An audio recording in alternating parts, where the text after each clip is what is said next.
તમારી વર્ષોની તપસ્યાને ભૂલવી તે મારા ગજા બહારની વાત છે. સબરીજી, ભૈયાએ મને રસ્તામાં આવતા જ કહ્યું કે વર્ષોથી મારી તપસ્યા કરતી સ્ત્રી સંતના દર્શન કરવા માટે સ્વયં ત્યાં જવું પડશે. તેમની સાથે મને પણ આપણા દર્શનનો અમૂલ્ય લાભ મળ્યો છે. પ્રભુ, રસ્તો બહુ જ કાંટાળો અને કંટક ભરેલો છે, એટલે આપને આવતા કષ્ટ તો પડ્યું હશે. ના સબરીજી, અમે તો હવે ટેવાઈ ગયા છીએ.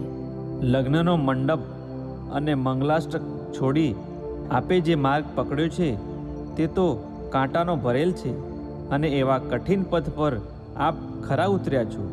ભક્તિ પરનો તમારો સંપૂર્ણ વિશ્વાસ અને અતૂટ શ્રદ્ધાએ અમને તમારી કુટિયા સુધી ખેંચી લાવ્યા છે. અરે અરે સબરીજી, આપ આ શું કરો છો?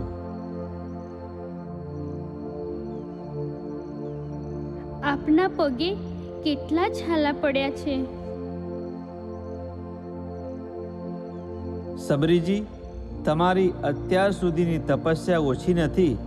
તમે તો અમારા માટે વંદનીય છો. પ્રભુ, મારું જીવન આજે ધન્ય બન્યું છે. મારી વર્ષોની તપસ્યા